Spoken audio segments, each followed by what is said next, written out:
ভিতরেও লড়াই হবে, বাইরেও লড়াই হবে। বিজেপির ক্ষমতা থাকলে করুক না, ওয়ান নেশন ওয়ান ইলেকশন। কোথায়? Constitutional amendment. আপনার তো মেজরিটি নেই, আপনি মানুষকে বিভ্রান্ত করতে চাইছেন।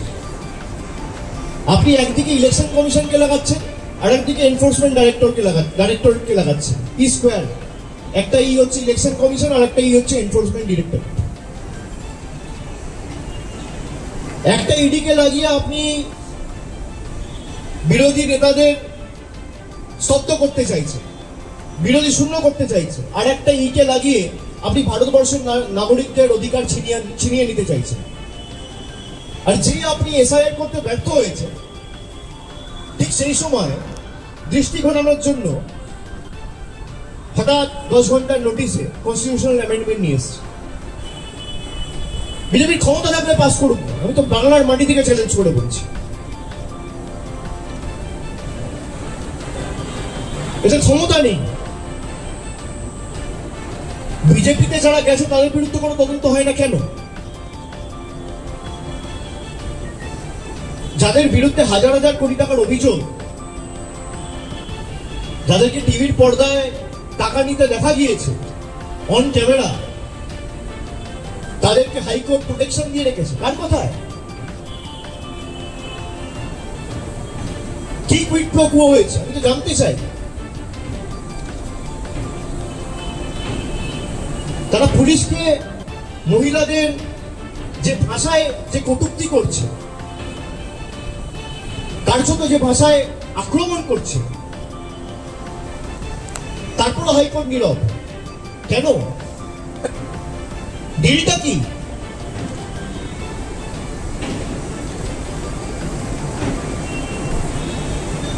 আমার জন্য আইন এক, আর সে বিজেপি করে বলে তার জন্য আইন আর এক। আমরা তো দেশের নাগরিক। গুজরাট, উত্তরপ্রদেশ, মধ্যপ্রদেশ, বাংলা, যে যেখানে থাকুন না কেন, আইন তো সর্বত্র এক হওয়া উচিত। বিজেপিতে যারা গেছে তারা তো সব থেকে বেশি দুর্নীতিগ্রস্ত। আমি তো নাম বলছি আপনাকে। অজিত পাওয়ারের বিরুদ্ধে এই বিজেপি অভিযোগ করেন, এই হিমন্ত বিশ্ব শর্মার বিরুদ্ধে বিজেপি অভিযোগ করেন, এই অজিত পাওয়ারের বিরুদ্ধে করেন। ইয়েড্ডুরাপ্পার বিরুদ্ধে আপনারা অভিযোগ পাননি।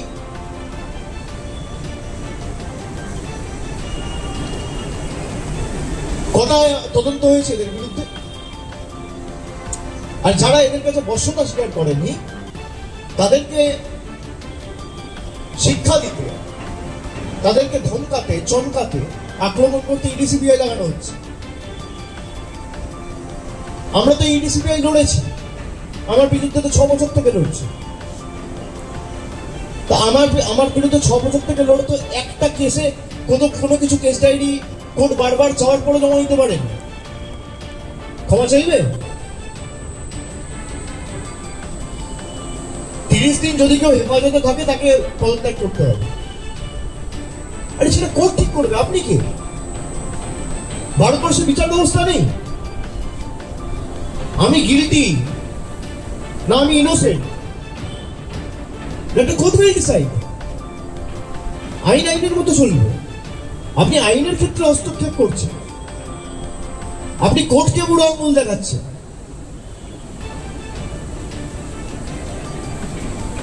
এই তো নতুন ভারতের নিদর্শন, এই তো উদাহরণ। বিজেপি যখন ফার্মার বিল আজকে ইন্ট্রোডিউস করিয়েছে, যেটা দেশের মানুষের জানা উচিত, যে কোনো মুখ্যমন্ত্রী বা কেন্দ্রীয় মন্ত্রী বা রাজ্য সরকারের মন্ত্রী, তাকে যদি কোনো তদন্তকারী সংস্থা গ্রেফতার করে 30 দিন হেফাজতে রাখে, তাহলে 31তম দিনে তাকে মুখ্যমন্ত্রিত্ব অথবা সেই প্রদেশের মন্ত্রিত্ব থেকে ইস্তফা দিতে হবে। মানে আমি আমার আত্মপক্ষের সমর্থনের টাইমটুকুও পাবো না। তাহলে তো ভারতবর্ষে কোর্টের কোনো দরকার নেই। Special court, session court, high court, supreme court, এটা কার্যত বুড়ো আঙ্গুল দেখানো জুডিশিয়ারিকে, জুডিশিয়ারির অথরিটিকে আন্ডারমাইন করা। একটা লোককে যদি পলিটিক্যালি অ্যারেস্ট করে, তাকে তো আত্মপক্ষ সমর্থনের টাইমটুকু দিতে হবে। পিএমএলএ যে কেসগুলো রয়েছে, এবং বিজেপি অনেক কথা বলবে, বিজেপি বলবে অপোজিশন ভীত সন্ত্রস্ত, ভয় পাচ্ছে। তৃণমূল কংগ্রেস ভয় পেলে বাড়িতে বসে থাকবে, আমরা মাঠে ঘাটে লড়াই করছি। আমরা তোয়াক্কা করি না ওদের ইডি, সিবিআই বা ইলেকশন কমিশনার, এনআইএ।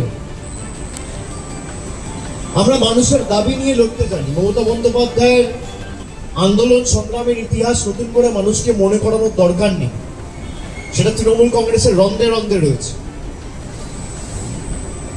এই বিলটা একমাত্র আনা হয়েছে তার কারণই হচ্ছে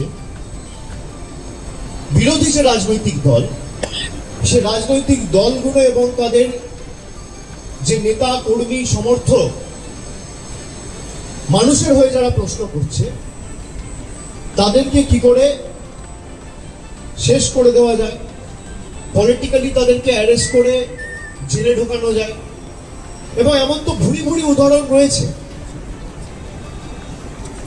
বিজেপি কোন নেতা যদি অংশগ্রহণ করতে চায় ডিবেটে, ওরা ঠিক করুক না, একটা মঞ্চ ঠিক করুক। আমি তথ্য আপনাদের দিচ্ছি, গত 10 বছরে পার্লামেন্টের কোয়েশ্চেনে ফিনান্স মিনিস্ট্রির আনসার রয়েছে যে গত 10 বছরে 5892টা কেসে ইডি ইনভেস্টিগেশন করেছে। 5892টা কেস, তার মধ্যে কনভিকশন হয়েছে 8টা কেস। পার্সেন্টেজের নিরিখে 0.13%। বিজেপির কোন নেতা, সাংসদ, মন্ত্রী, মুখ্যমন্ত্রী, কেন্দ্রীয় মন্ত্রী, সর্বভারতীয় রাষ্ট্রীয় সভাপতি কোন রকম কোন তর্কে অংশগ্রহণ করবেন? পার্লামেন্টের রিটেন আনসার, কেন্দ্রীয় সংস্থার পরিসংখ্যান, কেন্দ্রীয় সরকারের পরিসংখ্যান, আমার নয়। 5892টা কেসের মধ্যে 8টা কেসে কনভিকশন হয়েছে, মানে 99.9% কেস পলিটিক্যালি মোটিভেটেড। বিজেপির যে থার্ড টার্ম, মোদী সরকারের যে ক্যাবিনেট, 28টা মন্ত্রীর বিরুদ্ধে কেস রয়েছে, তার মধ্যে 19 জনের বিরুদ্ধে মার্ডার সহ, কিডন্যাপিং সহ, নারী নির্যাতন এবং আরো গুরুতর অভিযোগ সহ 19 জনের বিরুদ্ধে অভিযোগ রয়েছে। এই বিল যদি পাস হতো, তাদের বিরুদ্ধে কার্যকরী হতো। হাজার হাজার কোটি টাকা রাজ্যের বন্ধ, তখন তো বিলানের কথা মনে পড়ে না। জিএসটি করে বলেছিলেন দেশের অর্থনীতিকে শক্তিশালী করবেন, দেশের বকেয়া পাওনা আজকে হাজার হাজার কোটি টাকা রাজ্যের আটকে রেখে দিয়েছেন, তখন তো বিলানের কথা মনে পড়ে না। বিরোধীদের স্তব্ধ করতে বিলানের কথা মনে পড়ে। অন্য পার্টি আর তৃণমূলের মধ্যে পার্থক্য আছে।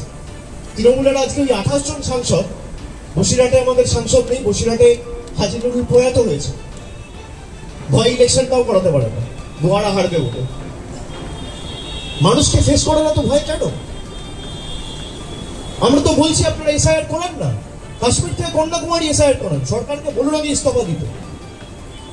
ভোটার লিস্টে যদি ইরেগুলারিটি থাকে আর ভোটার লিস্টে যদি গড়মিল হয়, বা ভোটার লিস্টে যদি কোন রকম কোনো অবৈধ কিছু থেকে থাকে, তাহলে সরকার তো অবৈধ। এই ভোটার লিস্টের নিরিখেই তো আপনি নির্বাচিত।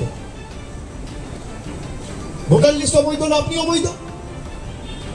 গভর্নমেন্ট ডিসলভ হোক, লোকসভা ডিসলভ হোক, গভর্নমেন্ট রিজাইন করুক, আপনি এসআইআর করান, নতুন গভর্নমেন্ট, নতুন নির্বাচন হোক। আমরা তো মানুষকে ফেস করতে ভয় পাচ্ছি না। ডায়মন্ড হারবার নিয়ে আমার বিরুদ্ধে অ্যালিগেশন করা হয়েছিল, দিল্লি থেকে প্রেস কনফারেন্স করবে। একটা বুথে একটা অ্যাড্রেসে কেন 45 জন ভোট দেবে? আমি তো 42 জন 41 জনকে দাঁড় করিয়ে ভিডিও করে পাঠিয়েছি। জব দিয়েছে? জান না, আপনারা অনুরাগ ঠাকুরকে কি জিজ্ঞেস করুন, কারণ তো জিজ্ঞেস করার ক্ষমতা নেই। যত প্রশ্ন আমাদেরকে করবে জিজ্ঞেস করুন। যে অভিষেক ব্যানার্জি ভিডিও ক্লিপটা পাঠিয়েছে, পেন ড্রাইভে করে দেখেছেন? তার উত্তর দিতে পারবেন? তার মধ্যে 3 জন বিয়ে হয়ে অন্য জায়গায় স্থানান্তরিত হয়েছে, 1 জন মারা গেছে। এই তো 46-47 জনের হিসেব। আমরা যে অভিযোগগুলো তুলেছি, যে মহারাষ্ট্রে, কর্ণাটকা একটা ছোট্ট 8/10 ঘরে 150 জন ভোটার, আপনি দাঁড় করান না 150 জন ভোটারকে, এ দায় কার? উত্তরপ্রদেশে ভোটের গড়মিলের খবর যে তথ্য পাচ্ছি আমরা, আমাদের নেত্রী মমতা ব্যানার্জি প্রথম দিন 27 ফেব্রুয়ারি নেতাজি মোড় থেকে দেখিয়েছিল যে এক লিস্টে গুজরাটেও ভোট দিচ্ছে, আবার বাংলায়ও ভোট দিচ্ছে।